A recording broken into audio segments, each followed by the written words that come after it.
जय माता दी। आप सभी को चैत्र नवरात्रि के तीसरे दिन की हार्दिक शुभकामनाएं। आज मैं आपको सुना रही हूँ माँ दुर्गा की तीसरी शक्ति माँ चंद्रघंटा की पावन कथा। अलौकिक वस्तुओं के दर्शन कराती है माँ चंद्रघंटा। तो सभी प्रेम से कहिए, चंद्रघंटा माता की जय, अम्बे मैया की जय। माँ दुर्गा की तीसरी शक्ति है चंद्रघंटा। नवरात्रि में तीसरे दिन इसी देवी की पूजा आराधना की जाती है। देवी का यह स्वरूप परम शांतिदायक और कल्याणकारी है। इसीलिए कहा जाता है कि हमें निरंतर उनके पवित्र विग्रह को ध्यान में रखकर साधना करनी चाहिए। उनका ध्यान हमारे इहलोक और परलोक दोनों के लिए कल्याणकारी और सद्गति देने वाला है। इस देवी के मस्तक पर घंटे के आकार का आधा चंद्र है, इसीलिए इस देवी को चंद्रघंटा कहा गया है। इनके शरीर का रंग सोने के समान बहुत चमकीला है। इस देवी के 10 हाथ हैं। वे खड्ग और अन्य अस्त्र शस्त्र से विभूषित है। सिंह पर सवार इस देवी की मुद्रा युद्ध के लिए उद्यत रहने की है। इसके घंटे सी भयानक ध्वनि से अत्याचारी दानव, दैत्य और राक्षस कांपते रहते हैं। नवरात्रि में तीसरे दिन इसी देवी की पूजा का महत्व है। इस देवी की कृपा से साधक को अलौकिक वस्तुओं के दर्शन होते हैं, दिव्य सुगंधियों का अनुभव होता है और कई तरह की ध्वनियाँ सुनाई देने लगती हैं। इन क्षणों में साधक को बहुत सावधान रहना चाहिए। इस देवी की आराधना से साधक में वीरता और निर्भयता के साथ ही सौम्यता और विनम्रता का विकास होता है। इसीलिए हमें चाहिए कि मन, वचन और कर्म के साथ ही काया को विहित विधि विधान के अनुसार परिशुद्ध पवित्र करके चंद्रघंटा के शरणागत होकर उनकी उपासना आराधना करना चाहिए। इससे सारे कष्टों से मुक्त होकर सहज ही परम पद के अधिकारी बन सकते हैं। यह देवी कल्याणकारी है। बोलिए चंद्रघंटा माता की जय। माँ चंद्रघंटा की व्रत कथा। प्रचलित कथा के अनुसार माता दुर्गा ने माँ चंद्रघंटा का अवतार तब लिया जब दैत्यों का आतंक बढ़ने लगा था। उस समय महिषासुर का देवताओं के साथ भयंकर युद्ध चल रहा था। महिषासुर का लक्ष्य देवराज इंद्र का सिंहासन प्राप्त करना था और वह स्वर्ग लोक पर राज करने की इच्छा से युद्ध कर रहा था। जब देवताओं को उसकी इस मंशा का ज्ञान हुआ तो वे चिंतित हो गए और भगवान ब्रह्मा, विष्णु और महेश के पास गए। ब्रह्मा, विष्णु और महेश ने देवताओं की व्यथा सुनकर क्रोध प्रकट किया, जिससे उनके मुख से ऊर्जा निकली। इस ऊर्जा से एक देवी प्रकट हुई।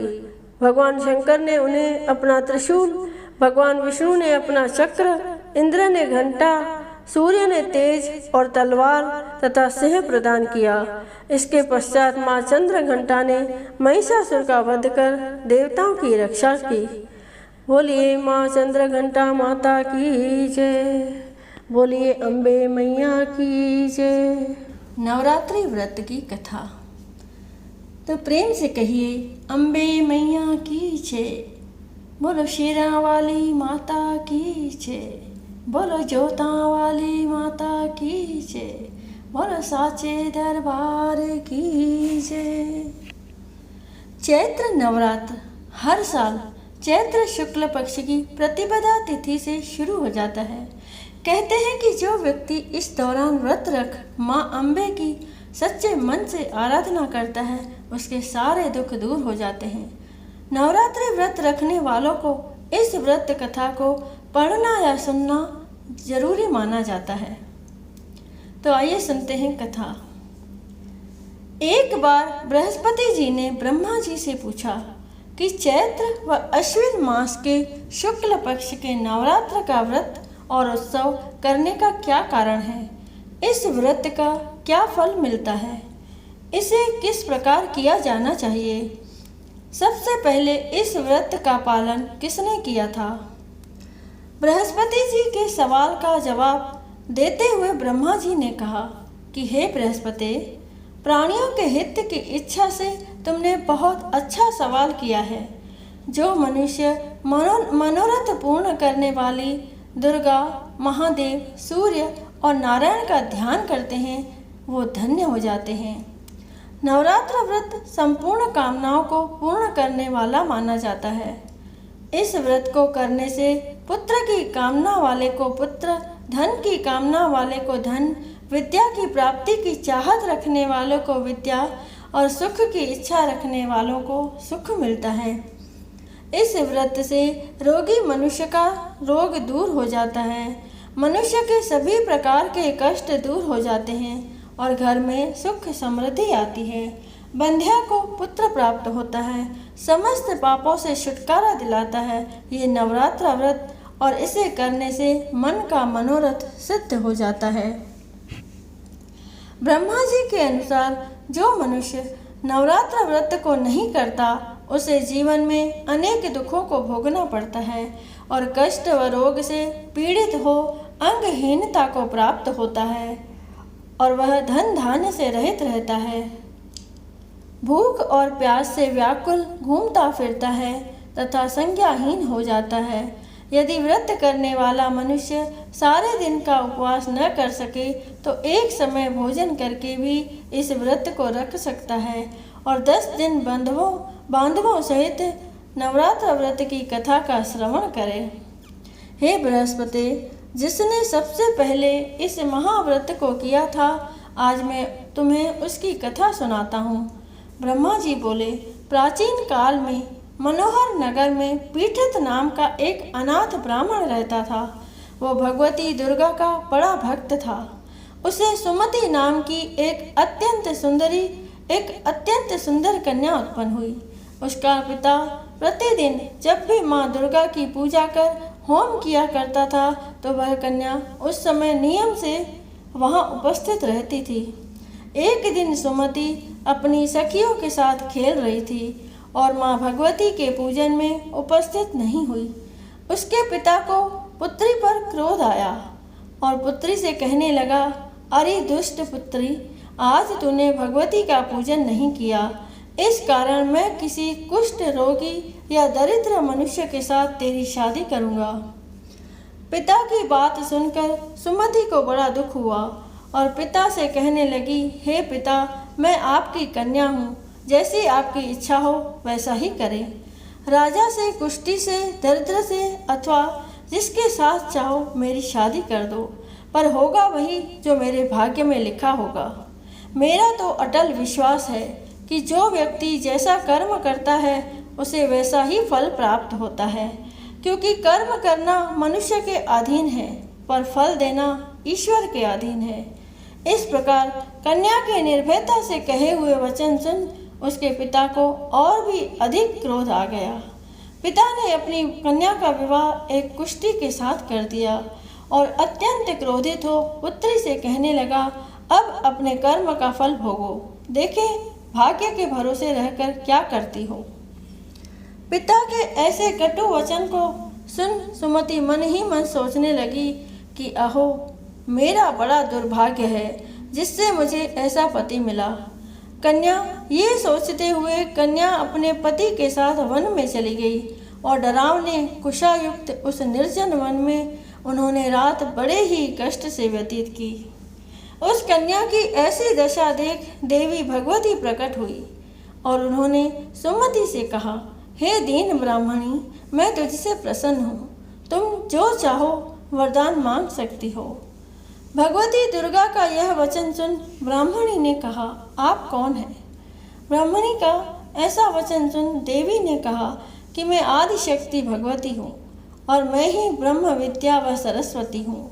हे ब्राह्मणी, मैं तुझ पर तेरे पूर्व जन्म के पुण्य के प्रभाव से प्रसन्न हूँ। तुम्हारे पूर्व जन्म का वृतांत सुनाती हूँ, सुनो। तू पूर्व जन्म में निषाद भील की स्त्री थी और अति पतिव्रता थी। एक दिन तेरे पति ने चोरी की। चोरी करने पर तुम दोनों को सिपाहियों ने पकड़ लिया और ले जाकर जेल में बंद कर दिया। उन लोगों ने तुझको और तेरे पति को भोजन भी नहीं दिया। इस प्रकार नवरात्र के दिनों में तुमने न तो कुछ खाया और न जल ही पिया, जिस कारण अनजाने में ही सही लेकिन तुम्हारा 9 दिन तक नवरात्र का व्रत हो गया। हे ब्राह्मणी, उन दिनों में जो व्रत हुआ, इस व्रत के प्रभाव से प्रसन्न होकर मैं तुझे मनोवांछित वर देती हूँ। तुम्हारी जो इच्छा हो मांगो। इस प्रकार माँ दुर्गा के वचन सुन ब्राह्मणी बोली, मैं आपको प्रणाम करती हूँ, कृपा करके मेरे पति का कोढ़ दूर करो। देवी ने कहा, उन दिनों तुमने जो व्रत किया था, उस व्रत का 1 दिन का पुण्य पति का कोढ़ दूर करने के लिए अर्पण करो। उस पुण्य के प्रभाव से तेरा पति कोढ़ से मुक्त हो जाएगा। इस प्रकार देवी के वचन सुन वह ब्राह्मणी बहुत प्रसन्न हुई और उसके पति का शरीर भगवती दुर्गा की कृपा से कुष्ठ रोग से रहित तो अति कांतिवान हो गया।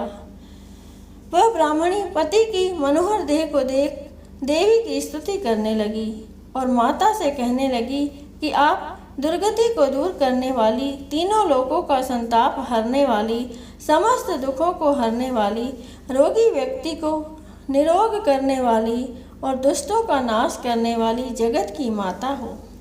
हे अम्बे, मुझ निरपराध अबला को मेरे पिता ने कुष्ठी मनुष्य के साथ विवाह कर घर से निकाल दिया था। पिता से तिरस्कृत निर्जन वन में विचर रही हूँ। आपने मेरा इस विपदा से उद्धार किया है। हे देवी, आपको प्रणाम करती हूँ, मेरी रक्षा करो। उस ब्राह्मणी की बात सुनकर देवी बहुत प्रसन्न हुई और ब्राह्मणी से कहा कि हे ब्राह्मणी, तेरे उदालय नामक अति बुद्धिमान, धनवान, कीर्तिवान और जितेंद्रिय पुत्र शीघ्र उत्पन्न होगा। ऐसा वर प्रदान कर देवी ने ब्राह्मणी से फिर कहा कि हे ब्राह्मणी, और जो कुछ तेरी इच्छा हो वह मांग लो। ब्राह्मणी ने कहा, अगर आप मुझ पर प्रसन्न हैं तो कृपा कर मुझे नवरात्र व्रत की विधि और इसके फल का विस्तार से वर्णन करें। माँ दुर्गा ने कहा, हे ब्राह्मणी, मैं तुम्हें संपूर्ण पापों को दूर करने वाले महानवरात्र व्रत की विधि बतलाती हूँ। माँ दुर्गा ने कहा, हे ब्राह्मणी, मैं तुम्हें संपूर्ण पापों को दूर करने वाले नवरात्र व्रत की विधि बतलाती हूँ, जिसको सुनने से मोक्ष की प्राप्ति होती है। नवरात्र में 9 दिनों तक विधि पूर्वक व्रत करे। यदि दिन भर का व्रत न कर सके तो एक समय भोजन करे। विद्वान ब्राह्मणों से पूछकर घट स्थापना करें और वाटिका बनाकर उसको प्रतिदिन जल से सींचे। महाकाली, महालक्ष्मी और महासरस्वती देवी की मूर्तियां स्थापित कर उनकी विधि विधान से पूजा करें और पुष्पों से विधि पूर्वक अर्घ्य दें। बिजौरा के फल से अर्घ्य देने से रूप की प्राप्ति होती है। जायफल से अर्घ्य देने से कीर्ति, दाख से अर्घ्य देने से कार्य की सिद्धि होती है, आंवले से अर्घ्य देने से सुख की प्राप्ति और केले से अर्घ्य देने से आभूषणों की प्राप्ति होती है। इस प्रकार पुष्पों व फलों से अर्घ्य देकर व्रत समाप्त होने पर 9वें दिन विधि विधान हवन करें। खांड, नारियल, घी, गेहूँ, शहद, जौ, तिल, बिल्व, दाख और कंदब आदि से हवन करें। गेहूँ से होम करने से लक्ष्मी की प्राप्ति होती है। खीर एवं चंपा के फूलों से धन की और बेल पत्तों से तेज व सुख की प्राप्ति होती है। आंवले से कीर्ति की और केले से पुत्र की, कमल से राज सम्मान की और दाखों से संपदा की प्राप्ति होती है। खांड, घी, नारियल, शहद, जौ और तिल तथा फलों से होम करने से मनोवांछित वस्तु की प्राप्ति होती है। व्रत करने वाला मनुष्य इस विधि विधान से होम कर आचार्य को अत्यंत नम्रता के साथ प्रणाम करे और यज्ञ की सिद्धि के लिए उसे दक्षिणा दे। इस प्रकार बताई हुई विधि के अनुसार जो व्यक्ति व्रत करता है उसके सब मनोरथ सिद्ध होते हैं। इसमें तनिक भी संदेह नहीं है। इन 9 दिनों में जो कुछ दान आदि दिया जाता है उसका करोड़ों गुना फल मिलता है। इस नवरात्र व्रत करने से अश्वमेघ यज्ञ का फल मिलता है। हे ब्राह्मणी, इस संपूर्ण कामनाओं को पूर्ण करने वाले उत्तम व्रत को तीर्थ, मंदिर अथवा घर में विधि के अनुसार करें। ब्रह्मा जी बोले, हे बृहस्पति, इस प्रकार ब्राह्मणी को व्रत की विधि और फल बताकर देवी अंतर्ध्यान हो गई। जो मनुष्य या स्त्री इस व्रत को भक्ति पूर्वक करता है वह इस लोक में सुख प्राप्त कर अंत में दुर्लभ मोक्ष को प्राप्त होता है। हे बृहस्पति, यह इस दुर्लभ व्रत का महात्म्य है जो मैंने तुम्हें बतलाया है। यह सुन बृहस्पति जी आनंद से प्रफुल्लित हो ब्रह्मा जी से कहने लगे कि हे ब्राह्मण, आपने मुझ पर अति कृपा की जो मुझे इस नवरात्र व्रत का महात्म्य सुनाया। ब्रह्मा जी बोले कि हे बृहस्पति, यह देवी भगवती आदि संपूर्ण लोकों का पालन करने वाली है। इस महादेवी के प्रभाव को कौन जान सकता है। बोलो देवी भगवती की जय, बोलो अम्बे मैया की जय, बोलो जोता वाली माता की जय। अम्बे मैया की आरती। ओम जय अम्बे गौरी मैया, जय श्यामा गौरी मैया, जय आनंद करणी मैया, जय रिद्धि सिद्धि करणी मैया, जय संकट हरणी। तुमको निश दिन ध्यावत, तुमको निश दिन ध्यावत हरि ब्रह्मा शिवरी। ओम जय अम्बे गौरी। मांग सिंदूर विराजत, टीको मृग मद को मैया, टीको मृग मद को। उज्ज्वल से दो नैना, उज्ज्वल से दो नैना चंद्र बदननी को। ओम जय अम्बे गौरी। कनक समान कलेवर रक्तांबर राजे मैया, रक्तांबर राजे। रक्त पुष्प गले माला, रक्त पुष्प गले माला कंठन पर साजे। ओम जय अम्बे गौरी। के हर वाहन राजत, कटक खपर धार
नगर कोट में विराजत, डोंगर गढ़ में विराजत, कोटि रतन ज्योति। ओम जय अम्बे गौरी, ओम जय अम्बे गौरी, मैया जय श्यामा गौरी। तुमको निश दिन सेवत, तुमको निश दिन ध्यावत, हरिश हरि ब्रह्मा शिवरी। ओम जय अम्बे गौरी। कर्पूर गौरम करुणावतारम, संसार सारम भुजगेन्द्रहारम, सदा वसंतम हृदयारविंदे, भवम भवानी सहितं नमामि। मंदार माला कुलतालकाय, कृपाल माला शशिशेखराय, दिगंबराय च दिगंबराय। ओम नमः शिवाय, ओम नमः शिवाय। त्वमेव माता च पिता त्वमेव, त्वमेव बन्धु च सखा त्वमेव, त्वमेव विद्या द्रविणं त्वमेव, त्वमेव सर्वं मम देव देव। गुरुर्ब्रह्मा गुरुर्विष्णु, गुरुर्देवो महेश्वरः, गुरुर्साक्षात् परं ब्रह्म, तस्मै श्री गुरवे नमः, तस्मै